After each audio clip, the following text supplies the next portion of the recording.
I'm Amber Harper from the Burned In Teacher Podcast and a part of the Education Podcast Network, just like the show you're listening to now. Shows on the network are individually owned and opinions expressed may not reflect others. Find other interesting education podcasts at edupodcastnetwork.com.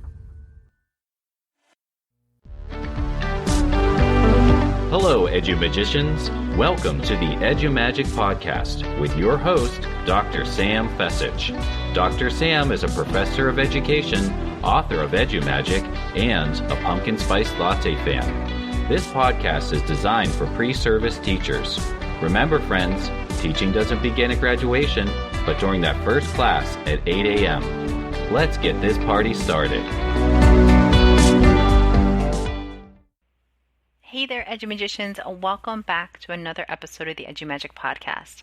Today, I am super excited to share with you a webinar that was hosted by AAEE, where I demonstrated some ways that you can really rock your teaching interview remote style. So head on over to sfessich.com/56 for the show notes and a PDF checklist just for my EduMagician listeners out there.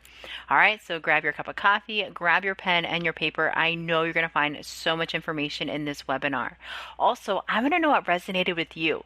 So please head on over to social media, tag me at sfessich, and I'm going to see what resonated with you. Use the hashtag EduMagic, and I would love to see what tips and strategies you took away from this webinar. All right, let's hop right to it. With me today is Dr. Sam Fessich, a professor of education from Grove City College in Pennsylvania, and author of EduMagic, a guide for pre-service teachers, and EduMagic Shine On, a guide for new teachers, and host of the EduMagic podcast. Sam has joined us today to help you learn how to better navigate the ever-changing world of remote teacher interviews. Sam will give you her tips and tricks of the trade while answering any questions you have about how to best present yourself during a remote interview. During this webinar, you will learn about how to prep for a remote interview using technology and how to utilize educational technology during your remote interview. Over to you, Sam. Hey, thanks so much for the intro, Tim. Yeah, I'm pumped to be here, guys. Today, we're going to be talking how to rock your teacher interview remote style. So today we're going to be talking about some strategies to help you rock your teacher interview. As you know, a lot of them are moving to remote interviews. And Tim mentioned at the top of the hour that there's a AAEE virtual job fair coming up on Thursday. So some of these tips you can definitely use for that experience. And if you want more information about that, you'll have to ask him. And I know you can check out AAEE's website for more information. Any takeaways from today's session? If you wouldn't mind tagging them, you can tag me at sfessich in AAEE.org and use the hashtag EduMagic. All right, so let's get rocking and rolling. Thanks, Tim, for the awesome intro. So if you notice the theme, there's a little bit of an EduMagic theme going on here.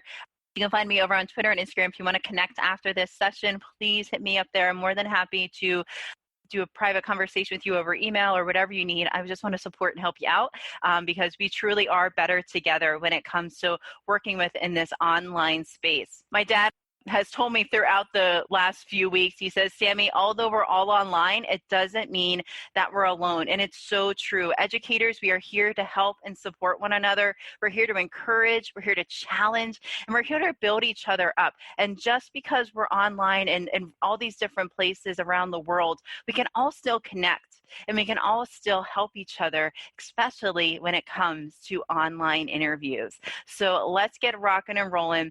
How to prep for your interview. We're going to talk about some best practices during the virtual interview and how to really seal that deal for that virtual space. So I know we're super excited about getting some logistics in, and I like to call this section Lights, Camera, Action, because it really is about lighting, it's about the camera, it is about the actions that you put forth whenever you're doing even a video virtual interview, and you can really have your personality shine through in this virtual space. So first and foremost, rule number one, I want you to get out a calendar or an agenda book, however you document your day and your routine. I want you to write down when you have these interviews and let your family know about it, or your roommates or whoever. If you have someone living with you, let them know. The worst thing you could have, or not the worst thing, one thing you probably wouldn't want to have during an interview is someone rushing in or walking behind you during an interview. You remember that there's I think it was someone was being interviewed on CNN, and his toddler comes rushing in the back, and his wife comes running in and grabs the toddler and runs out the room. Yes, that makes for a great meme, but you don't really want that for your teaching interview. So let them know, let the people around you in your space know when you're having an interview, what time it'll be. I would give yourself some cushion, maybe 15, 20 minutes before to prep, make sure everything's ready to go, and 15 to 20 minutes after. So you have a nice cushion of time in case things either start early or they can go a little longer than expected. And that's okay. So give yourself some time, give yourself some cushion space around there when it comes to letting people know that you have an interview going on, and let them know where you'll be doing that interview. Will it be in the office? Will it be downstairs? Wherever it'll be. So make sure it's a quiet space for you to conduct that interview. All right, so I have a couple of things to check yourself, because we all need to be able to double check to make sure we have a couple of things jiving before we even get started within our virtual interview, especially if it's going to be video based. We need to make sure our background here is clean and clear. We don't want anything going on back here behind us. We want to make sure it has professional vibes. So for some examples, I've seen students have bookshelves behind them. You probably don't want to pull up a fun background on Zoom of you in space. Yep, that's cute for a teacher, but probably don't want that for your interview. And then making sure that that the background is clean, it's clear, and it has a professional vibe to it. If you can sit in front of a stack of books or a bookshelf, things like that. Also, it's really important that you're sitting high enough in your chair. So for my setup that I'm looking at here, I have a monitor that's stacked on a box, and then I have the webcam up top, and then on my chair I have two pillows stacked up, so I'm at an appropriate height, so the webcam is right within my eyesight. So I'm always looking at that webcam, I'm looking at that dot, so it looks like I'm looking at people in their eyes instead of looking at, if I turn here, looking at my thumbnail. So it's always, I'm keeping that eye contact with my interviewer. So you want to make sure that your webcam is within eyesight, that you're sitting up properly in your chair, you have enough height between the monitor and the webcam, and your chair as well. It's really important to keep those ergonomics, straight, or else, you can get kind of sore sitting in front of the computers. I'm sure we've all learned, especially if we're all taking online courses. Lighting, super important. I don't know if you guys remember an old episode of Seinfeld where he was dating somebody, and in certain lighting, she was gorgeous. And then whenever she got into some dark lighting and shadowy things happened, he's like, I don't know who you are. So you want to make sure your lighting is appropriate. You want to make sure that it's bright, and I like to keep the windows open, the blinds open in the space that I'm in. I turn on every single light in the room. I even bring a lamp, so I have a little desk lamp sitting here, and then my husband also has one of those big industrial lights that he shines on the wall to have the light reflect back. You don't want any weird shadows on your face, so you want to make sure the lighting in your space is as ideal as possible. So best piece of advice, collect all the lamps and put them in your space, and make sure that you don't have any weird shadows. You also don't want to be too bright. You don't want to look too washed out. So just making sure that your lighting is appropriate, that you're in a quiet space, and that your background is clear. Audio, make sure whenever you get into your virtual space, however you're doing it, through Skype, through Zoom, through Google Hangouts, whatever tech tool that the school district is using, that you use those little setup features ahead of time. So that sometimes in the room you can go to your settings and you can test. Please test it out. Test it out before you get there. Test the audio. Make sure the speakers that the audio is coming back from is the correct speakers that you have set up. Test your mic. Do the test 1, 2, 3 type deal, making sure that the audio is picking up your mic nice and clear. If you have a headset, use one. I got this one from Amazon for like $25. It's super cheap and really good quality. You want to make sure that you have the best quality that you can in the space that you have. So again, making sure your background is set properly, you have some nice lighting, your audio, you're using the correct speakers that you have selected on that testing option. Whenever you go into a space, you can test out your audio and your video, making sure that the correct webcam is selected. That's happened to me a couple of times where I'm like, why is it all dark in here? Why can't I see myself? Oh, I didn't select the right webcam. So learn from that and try it out yourself.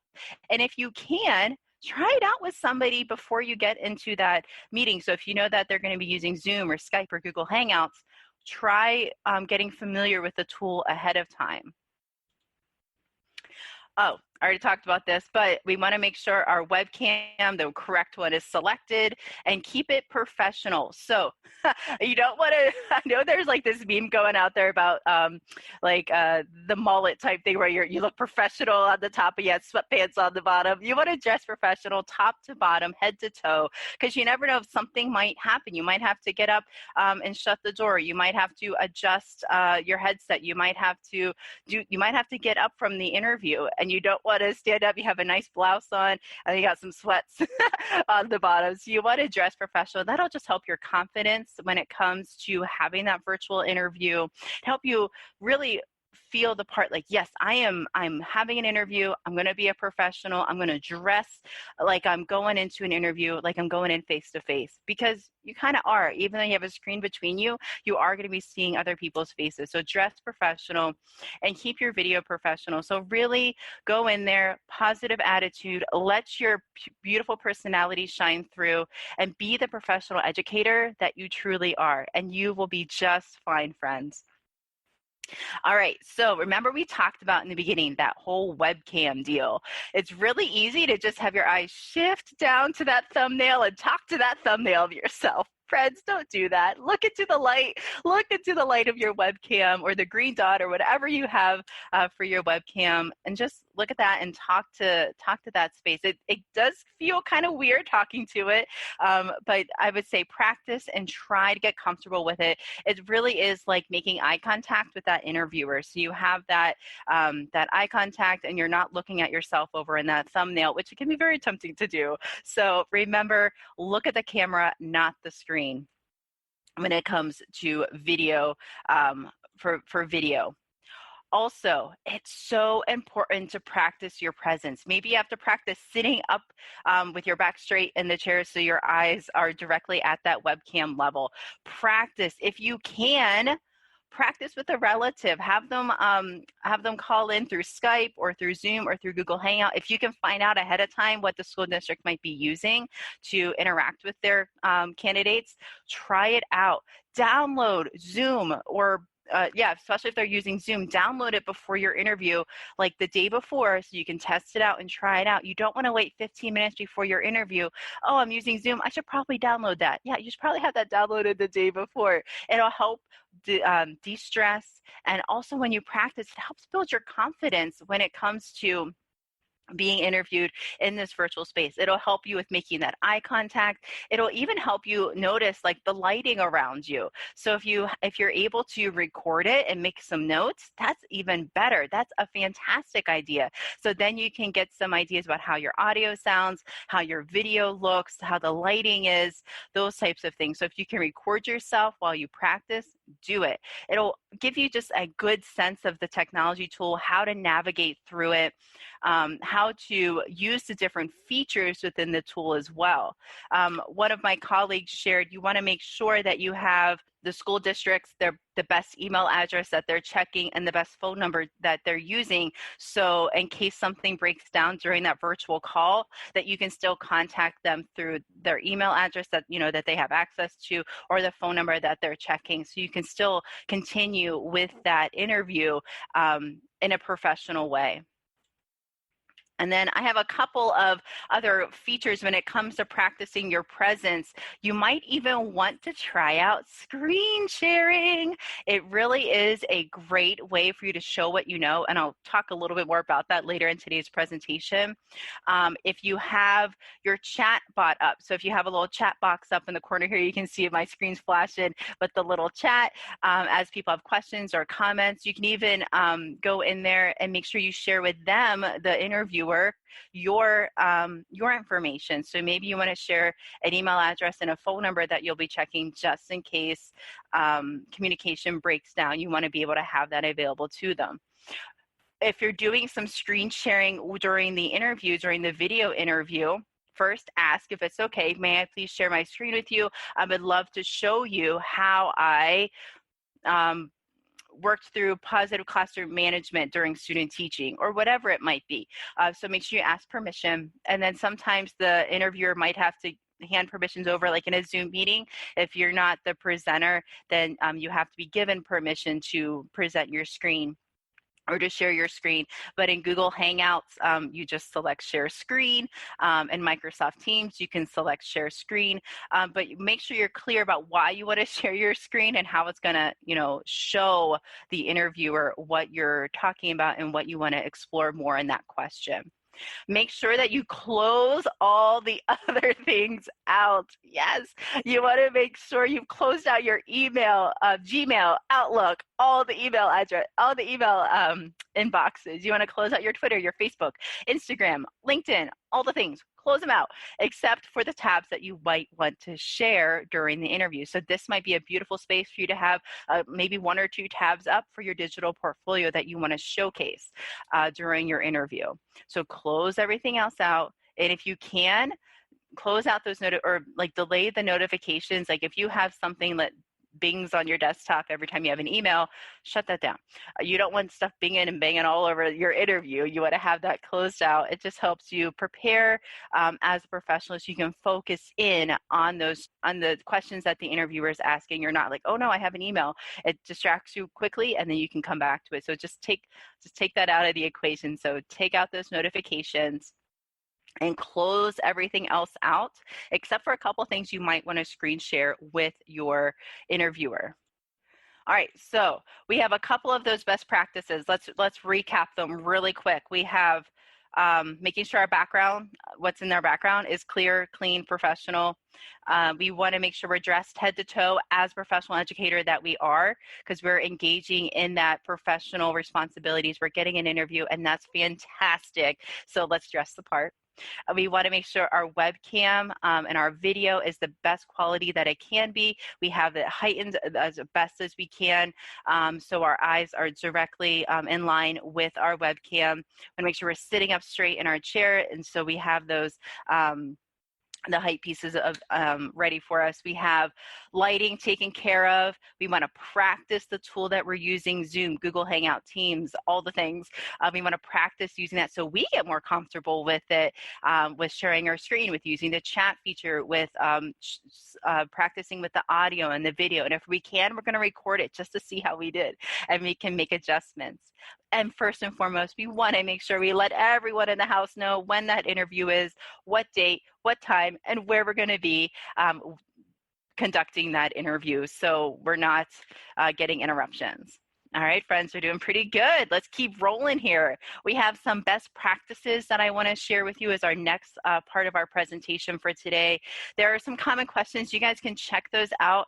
There's so many questions out there, but the most important thing you want to make sure that you do during an interview is show and not tell, and we're going to talk about that in just a few moments here.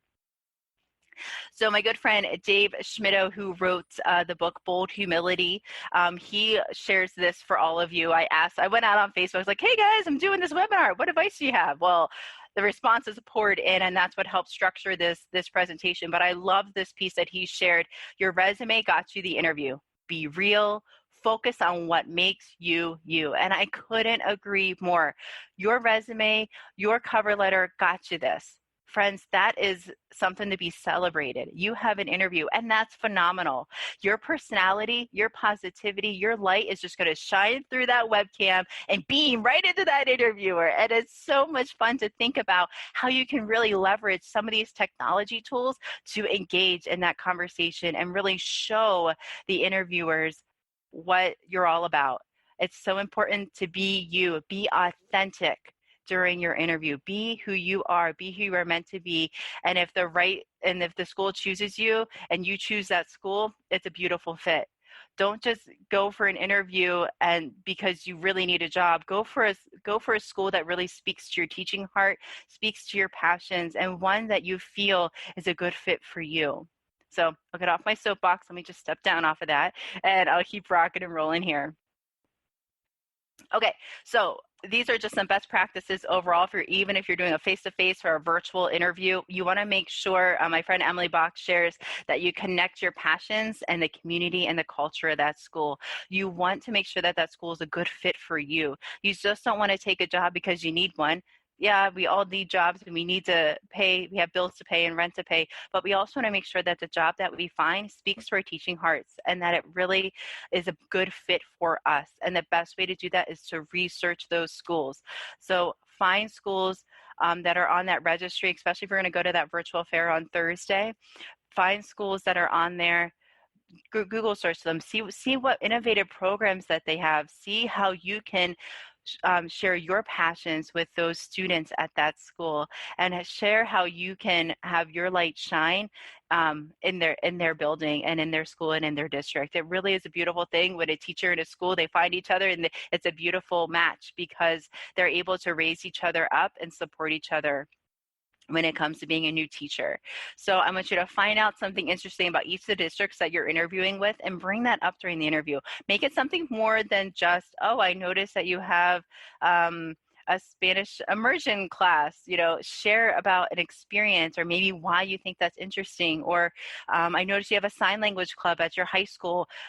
Would you tell me more about that? I would love to explore that. As a new teacher, I'm fluent in sign language and I can share, and just make your passions known and how you can bring those passions to that school and to that building. All right, so we talked a little bit earlier about show and don't tell. Oh my gosh, guys.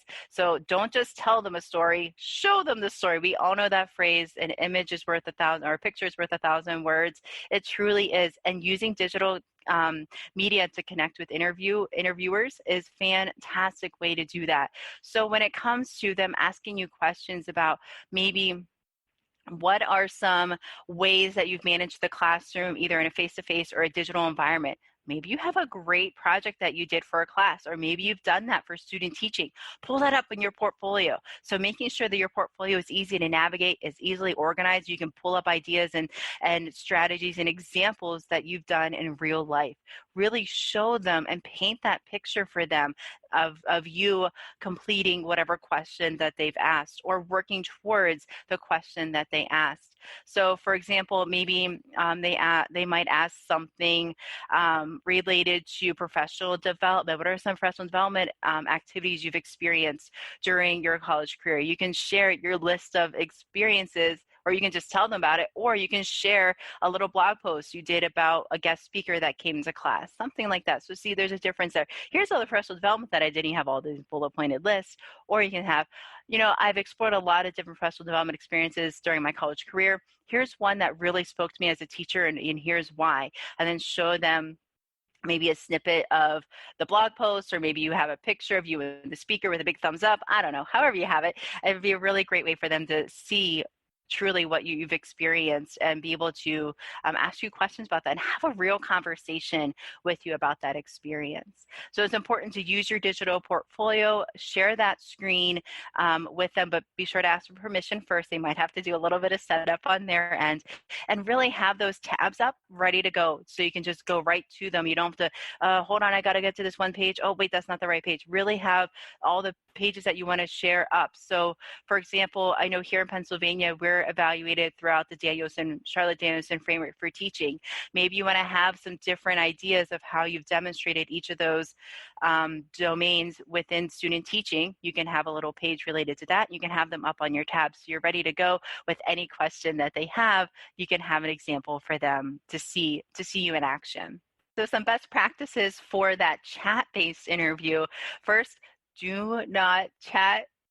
Don't chat in the chat box like you text on your phone. You want to make sure you're using full sentences, that you're being as clear as possible. And it's also good just to drop in, my good friend Ingrid shared that you want to make sure that you drop in your number and your email address and also get theirs best number and email address. We talked about that beforehand, just in case. You never know with technology. Sometimes, I always say technology is great when it works, right? So you want to make sure you have some backup plans too, to connect with that interviewer. So make yourself stand out. One way, even if you're doing a chat-based interview, dress professionally. Guys, it'll set that mindset into a positive, professional one, and that's what you want to shine through. So dress professionally. You got this interview, and let's go nail it over on that chat. And you want to make sure that you're using some best practices, being a professional. Don't chat in there like you text. Use full sentences. Be as clear as possible. When you can, give examples of the questions that they're asking you, and be able to expand upon them just a little bit. You don't want to write them a whole novel, but you want to expand upon some of the answers that you're giving to the interviewer.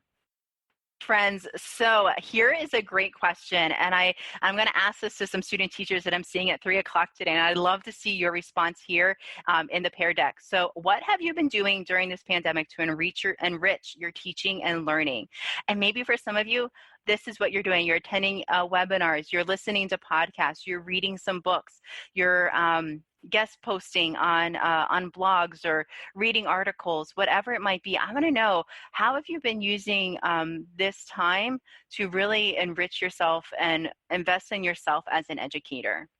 There's a couple of things that you can do to make yourself stand out in addition to webinars and podcasts and reading and researching. Those are beautiful things, and keep doing those. But something you can do kind of on your own time at your own pace, if you would like to explore using some different technology tools. I know Google offers certification level 1 and level 2. They also have trainer certifications. The Google training itself, to be a certified Google trainer or educator, sorry about that. The trainings themselves are free, but to take the test to get the official badge, it costs $10 for level 1, $25 for level 2. But you can take the trainings for free. So you can learn more about using Google Suite, Google Classroom within your online space. And then Microsoft offers learning courses. They offer learning paths that you can customize for your own needs. So I have my future teachers exploring learning paths maybe related to things that they're interested in. For example, they have a learning path for STEM. They have a learning path for accessibility. And you would go through and complete their courses. Their courses take about an hour to complete. And in order to be a Microsoft Innovative Educator, be a certified Microsoft Innovative Educator, you need to complete about 2 courses. And that's a great way for you to show, hey, here's some cool tools that I've learned about, and here's how I can implement them into my face-to-face or my online class, and just, switch it apart a little bit. You can add that to your resume, add that into your digital portfolio as well. Those are some great strategies, and shout it out over on Instagram and Twitter that you are a certified educator, because that is amazing. So I'm so proud of you guys. I love that you guys are taking this time to really engage with what it means to be an educator of excellence, and looking through those resources, collecting materials from your cooperating or mentor teacher, and creating content for them to use in their online space. All right, follow up, guys. This is seal the deal type stuff that we're talking about. And this is the easiest thing that you can do.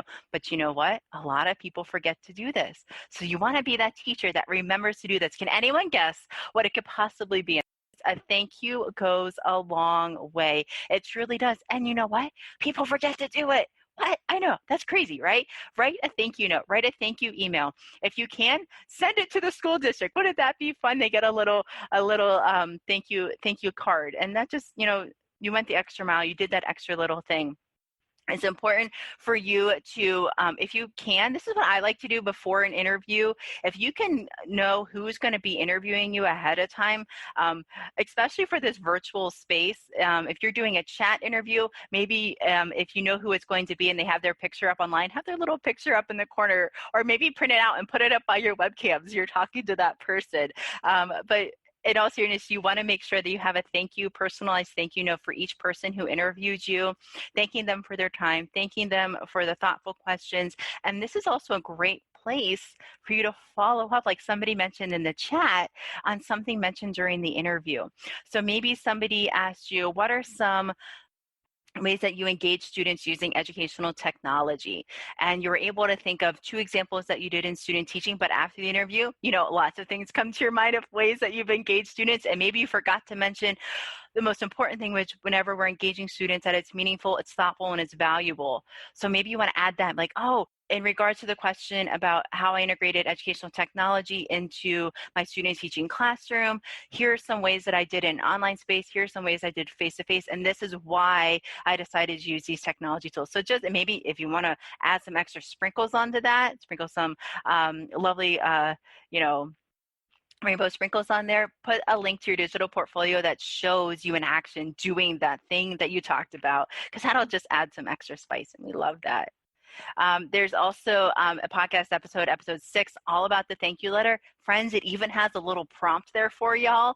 And it's so important whenever you're writing these thank you letters that you keep track of who you sent the letter to from which district. You don't want to be that person that sends an email to someone from a different district, thanking them from an interview from a different interview. Oh, that's just a mess. So you want to make sure you have a little table there set up with who you sent the email to, what their email address is. Make sure you send it to the right email address. It's also really important. Make sure you didn't mix up the .pa, .k12.us's, and you want to make sure that you have that sending out to the correct person. And you want to address them, Mr., Mrs., Miss, Doctor, whoever it might be. And then also sign your name professionally in that email documentation. But like I said, there's a whole episode all about that.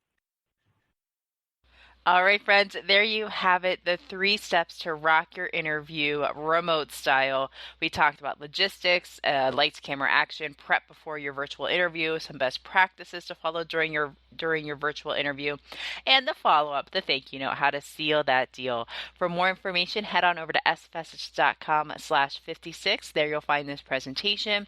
You'll find a video of the presentation with more information. And you'll even find a checklist so you make sure all your stuff is ready to rock and roll. Have a wonderful interview. I wish you all the best of luck. And if you need anything, please reach out with #EduMagic. Have a great day.